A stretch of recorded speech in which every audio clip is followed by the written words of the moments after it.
What the Heck Do I Know presents PM Update with Leah and Mia. And now your host, Leah. Hello, and welcome to What the Heck Do I Know PM Update. I'm Leah. We have a special Home Insight segment tonight. Mia talks to professional personal shopper Sandy Stevens about why you should buy quality and avoid buying in quantity. In the second half of our show, Sandy also gives some advice on how to organize tasks around the house and get more time for yourself. Sandy shares her top 3 strategies for being more efficient. Find out more on Home Insights segment when we come back, so stay tuned. I really enjoy making these videos for you, and if you get value out of them or just enjoy watching them, please hit like, subscribe, and feel free to leave me comments.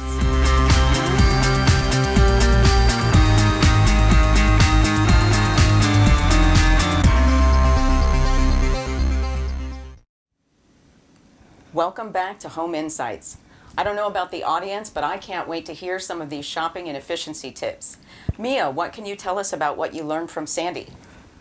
Well, Leah, I'll start with a little bit about Sandy and then the shopping tips. She has some very pragmatic ideas about how to make decisions before buying. Sandy Stevens is a personal shopper, mother of 3, and wife of a military officer who is often away on long deployments. While her profession provides a certain flexibility, it is always hectic keeping up with clients, the kids, the house, the husband, and life. Sandy's first tips were about her special passion, shopping. Many people who give advice on this subject recommend buying quality, and Sandy agrees. Buying quality often comes with initial higher price tag, but Sandy stresses that over time it will save you money. You get what you pay for. Sandy evaluates all purchases for herself and her clients into a 4-item matrix. There are things that could and should last a long time, and things that don't or won't. And there are things you will use every day, and things you will use only once a month. For example, shoes and clothes for her children will be outgrown in a short amount of time, so will need to be replaced frequently. Shoes and clothes for herself and her husband will not be outgrown. So in that case, it pays to buy long-lasting items. Drinking glasses will be used every day, but they are also likely to break and need to be replaced no matter what they cost. Cookware, on the other hand, is used often and should last many years. Sandy likes to cook and bake. 3 years ago, she purchased an expensive and high-quality stand mixer after burning out 2 hand mixers in 1 year from overuse. That same year, she purchased a lower quality bread machine, but justified not going for the better model because she wasn't sure how often she would use it.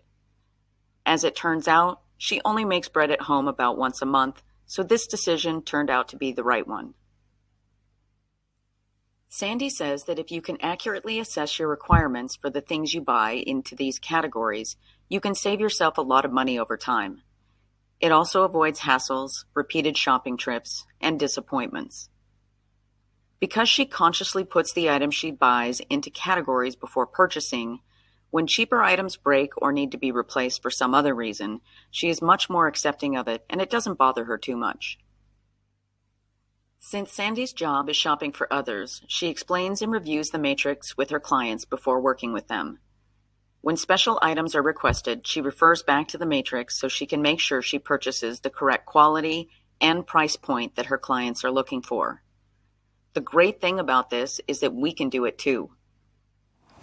Great advice, Mia. I know I will be mentally putting all of my purchases into the matrix from now on.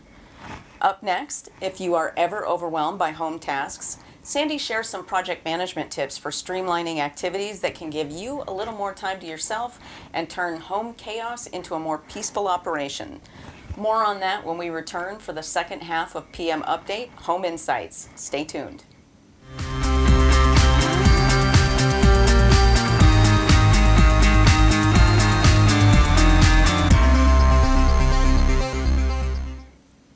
Have you ever felt overwhelmed by all of the things you have to do at home?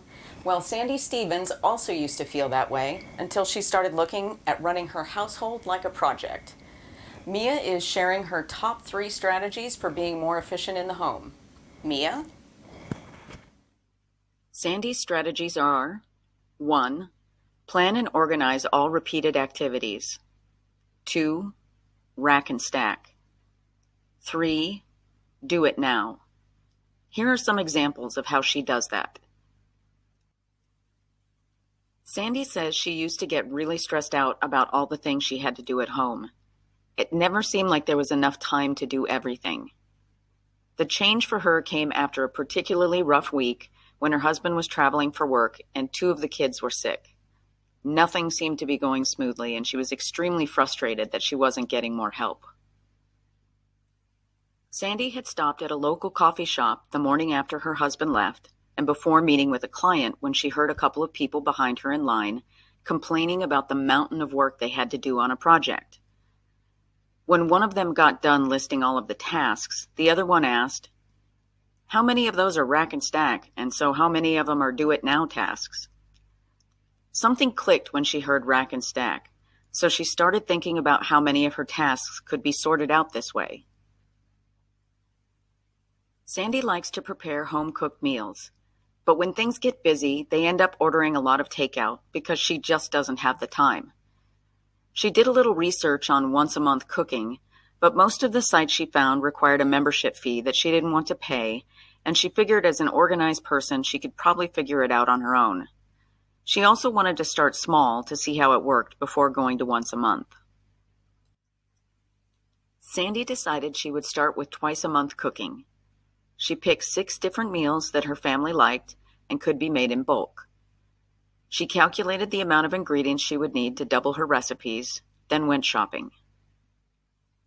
Sandy purchased all of the ingredients in the morning, then spent the rest of the afternoon cooking. Her total time invested was about 5 hours. 1 hour at the store, 1 hour of prep, 3 hours of cooking in which she was able to do other things, and an hour at the end to store everything in single-serving containers and clean up. Reducing her time spent by half and saving herself the stress of having to make a healthy dinner every night. Bill paying is another rack and stack item. She has a list of all bills that need to be paid monthly and when they are usually due. She picks a day where payments can be sent and received on time and does all of it in the same day. Now this task only takes about 10 minutes per month instead of taking the time to pay each bill when it comes in. Definitely not a do-it-now task. Sandy doesn't have many do-it-now tasks at home these days, but with work, she often needs to stop what she is doing and attend to her clients. If she weren't working for herself, it would be things like responding to a message from a client or boss. At home, it could be something unexpected like needing to get gifts for a birthday tomorrow that you were invited to today. Anything that is time-dependent and happening soon, or if it is happening later but requires a lot of time to complete, like getting those school project supplies. Sandy also says that the key to making things run smoothly in her house is the time she puts in up front to planning and organizing things that happen all the time. Laundry, cleaning, cooking, those things never end. So planning the most efficient way to do it that works for you is going to make your life easier in the long run. You can also try to teach your kids these things too. If you help or remind them to prep at night for their morning routine, it can help calm some of the mad rush. It doesn't always work with kids, but you can at least give them the skills and model to use by your example. Sandy is a firm believer in planning and organizing as much of home life as she can, so that when chaos does happen, it's easier for her and her family to roll with the punches. Amazing story, Mia. I think I need to spend some time organizing my rack and stack tasks now. That's all for What the Heck Do I Know PM Update with Leah and Mia, and our Home Insight segment for this week. Thank you for watching, and see you tomorrow night on our next episode of PM Update. Good night. Hey, don't forget to hit like and subscribe. I love seeing comments too, especially if you have a topic you would like me to cover.